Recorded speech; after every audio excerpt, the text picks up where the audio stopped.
Le mariage de Roland. Ils se battent. Combat terrible. Corps à corps. Voilà déjà longtemps que leurs chevaux sont morts. Ils sont là, seuls tous deux, dans une île du Rhône. Le fleuve à grand bruit roule un flot rapide et jaune. Le vent trempe en sifflant les brins d'herbe dans l'eau. L'archange Saint Michel attaquant Apollo ne ferait pas un choc plus étrange et plus sombre. Déjà, bien avant l'aube, ils combattaient dans l'ombre. Qui cette nuit eût vu s'habiller ces barons avant que la visière eût dérobé leur front, eût vu deux pages blonds, roses comme des filles. Hier, c'étaient deux enfants riant à leur famille, beaux, charmants. Aujourd'hui, sur ce fatal terrain, c'est le duel effrayant de deux spectres d'airain, deux fantômes auxquels le démon prête une âme, deux masques dont les trous laissent voir de la flamme. Ils luttent, noirs, muets, furieux, acharnés. Les bateliers pensifs qui les ont amenés ont raison d'avoir peur et de fuir dans la plaine, et d'oser de bien loin les épier à peine. Car de ces deux enfants qu'on regarde en tremblant, l'un s'appelle Olivier, et l'autre a nom Roland. Et depuis qu'ils sont là, sombres, ardents, farouches, un mot n'est pas encore sorti de ces deux bouches. Olivier, sieur de Vienne et comte souverain, a pour père Gérard et pour aïeul Garin. Il fut pour ce combat habillé par son père. Sur sa targe est sculpté Bacchus faisant la guerre aux Normands, Roland ivre et Rouen consterné, et le dieu souriant par des tigres traînés, chassant, buveur de vin, tous ces buveurs de cidre. Son casque est enfoui sous les ailes d'une hydre. Il porte le haubert que portait Salomon. Son estoc resplendit comme l'œil d'un démon. Il y grava son nom afin qu'on s'en souvienne. Au moment du départ, l'archevêque de Vienne a béni son cimier de prince féodal. Roland a son habit de fer et Durandal. Ils luttent de si près, avec de sourds murmures, que leur souffle après chaud s'empreint sur leur armure. Le pied presse le pied. L'île à leur noir assaut tressaille au loin. L'acier mord le fer. Des morceaux de hommes et de haubert, sans que pas un s'émeuve, sautent à chaque instant dans l'herbe et dans le fleuve. Leurs brassards sont rayés de longs filets de sang qui coulent de leur crâne et dans leurs yeux descend. Soudain, sire Olivier, qu'un coup affreux démasque, voit tomber à la fois son épée et son casque. Main vide et tête nue, et Roland l'œil en feu, l'enfant songe à son père et se tourne vers Dieu.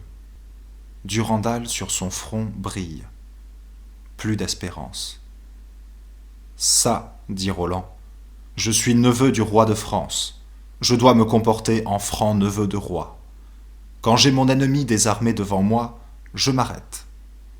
Va donc chercher une autre épée, et tâche cette fois qu'elle soit bien trempée. Tu feras apporter à boire en même temps, car j'ai soif.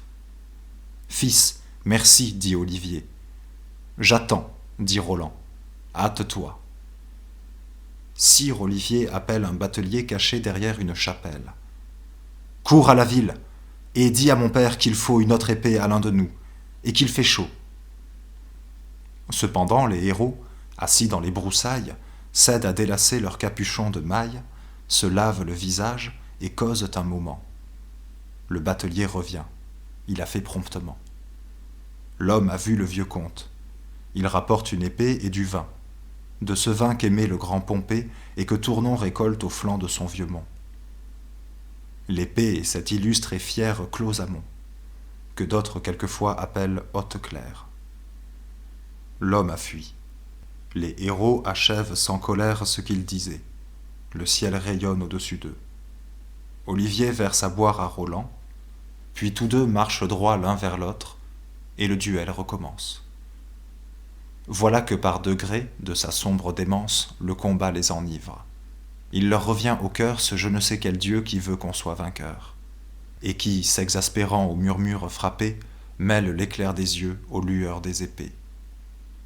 Ils combattent, versant à flots leur sang vermeil. Le jour entier se passe ainsi. Mais le soleil baisse vers l'horizon. La nuit vient. Camarade, dit Roland, je ne sais, mais je me sens malade. Je ne me soutiens plus, et je voudrais un peu de repos. Je prétends, avec l'aide de Dieu, dit le bel Olivier, le sourire à la lèvre, vous vaincre par l'épée, et non point par la fièvre. Dormez sur l'herbe verte, et cette nuit, Roland, je vous éventerai de mon panache blanc.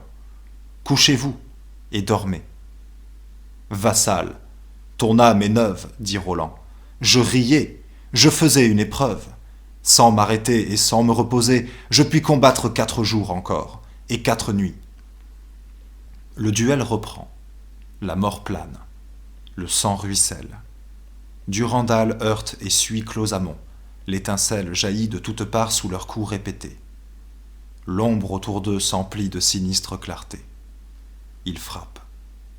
Le brouillard du fleuve monte et fume. Le voyageur s'effraie et croit voir dans la brume d'étranges bûcherons qui travaillent la nuit. Le jour naît. Le combat continue à grand bruit. La pâle nuit revient. Ils combattent. L'aurore reparaît dans les cieux. Ils combattent encore. Nul repos. Seulement, vers le 3e soir, sous un arbre en causant, ils sont allés s'asseoir. Puis ont recommencé. Le vieux Gérard d'en Vienne attend depuis 3 jours que son enfant revienne. Il envoie un devin regarder sur les tours. Le devin dit « Seigneur, ils combattent toujours. » 4 jours sont passés, et l'île et le rivage tremblent sous ces fracas monstrueux et sauvages. Ils vont, viennent, jamais fuyants, jamais lassés, froissent le glaive au glaive et sautent les fossés, et passent, au milieu des ronces remuées, comme 2 tourbillons et comme 2 nuées. Choc affreux, terreur, tumulte étincelant. Mais enfin Olivier saisit au corps Roland, qui de son propre sang en combattant s'abreuve, et jette d'un revers Durandal dans le fleuve. C'est mon tour maintenant, et je vais envoyer chercher un autre estoc pour vous, dit Olivier. Le sabre du géant Synagogue est à Vienne. C'est après Durandal le seul qui vous convienne. Mon père le lui prie alors qu'il le défie. Acceptez-le. Roland sourit. Il me suffit de ce bâton. Il dit et déracine un chêne. Sire Olivier arrache un orme dans la plaine et jette son épée. Et Roland, plein d'ennui, l'attaque. Il n'aimait pas qu'on vînt faire après lui les générosités qu'il avait déjà faites. Plus d'épée à leurs mains, plus de casque à leur tête, ils luttent maintenant, sourds, effarés, béants, à grands coups de troncs d'arbres ainsi que des géants. Pour la 5e fois, voici que la nuit tombe. Tout à coup, Olivier, aigle aux yeux de colombe, s'arrête et dit « Roland, nous n'en finirons point. Tant qu'il nous restera quelques tronçons au poing, nous lutterons ainsi que lions et panthères. Ne vaudrait-il pas mieux que nous devinssions frères? Écoute, j'ai ma sœur, la belle Aude au bras blanc. Épouse-la. » « Par Dieu, je veux bien, dit Roland. Et maintenant buvons, car l'affaire était chaude. C'est ainsi que Roland épousa la belle Aude.